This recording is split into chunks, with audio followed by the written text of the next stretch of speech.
पुण्यातील स्वारगेट बस स्थानकावर 26 वर्षीय तरुणीवर बलात्कार झाला आणि ज्या शिवशाही बसमध्ये बलात्कार झाला ती शिवशाही बसला बंद होती आणि तिला दरवाजा वगैरे नव्हता असं समोर आलं होतं। मात्र त्यानंतर या स्वारगेट परिसरात अशा अनेक पडीक बसेस आहे आणि या बसेसचं जर चित्र बघितलं तर हे महाराष्ट्राला हादरवणारे चित्र आहे। ज्या बसमध्ये मी जाते त्या बसमध्ये अत्यंत घाणेरडा प्रकार, घृणास्पद प्रकार सुरू असल्याचं या व्हिज्युअल्स मधनच आपल्याला दिसतंय। सकाळी ही घटना समोर आली, त्यानंतर अख्खा महाराष्ट्र हादरला।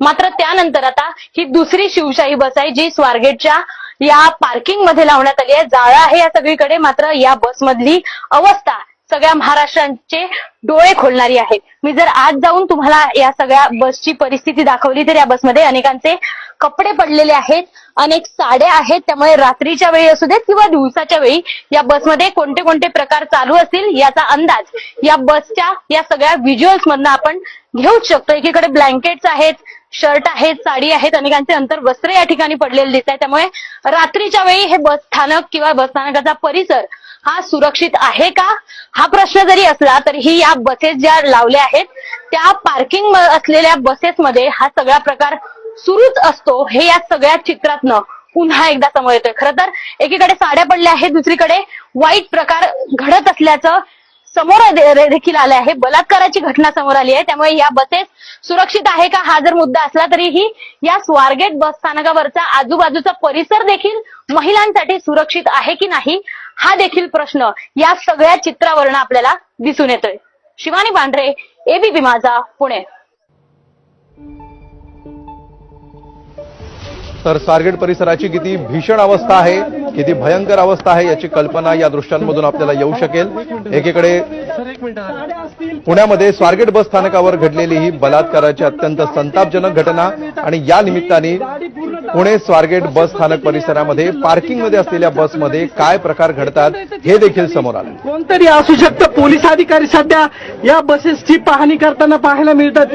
मोठ्या प्रमाणावरती कॉन्डोम जे आहेत ते या बसमध्ये सध्या आपल्याला पाहायला मिळतात। बसमधली ही थेट दृश्य सध्या आपण पाहतो ती सध्या सुरू आहे। एकंदरीतच वसंत मोरे यांनी जे आरोप केले होते काही बसेस ज्या आहेत त्या या ठिकाणी लावून देण्यात आलेल्या आहेत आणि या बसेसचं पूर्णतः लॉजिंग जे आहे ते करण्यात आले असे त्यांचा आरोप होता आणि त्यांनी सुरक्षा रक्षकाची केबिन जी आहे ती पूर्णतः फोडलेली आहे। त्यामुळे वसंत मोरे यांचा रोष जो आहे तो आपल्याला पाहायला। तर ज्या प्रकारे मंदार गोंधारी सध्या आपल्या सोबत आहेत। मंदार, ज्या प्रकारे बलात्काराची घटना समोर आलेली आहे आणि त्यानंतर आता वेगवेगळ्या बसमध्ये कशा प्रकारे गैरप्रकार घडतायत, कशा प्रकारे कंडोम सापडतायत, अंतर्वस्त्र सापडतायत, साड्या सापडतायत, हे सुद्धा या सगळ्या निमित्ताने समोर आलेलं आहे।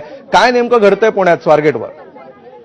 खरं तर एसटी महामंडळाच्या स्वारगेट आगार व्यवस्थापनाच्या एकूण कारभाराबद्दल मोठे प्रश्न या निमित्ताने उपस्थित होत आहेत। आता आपण जर दृश्यांमध्ये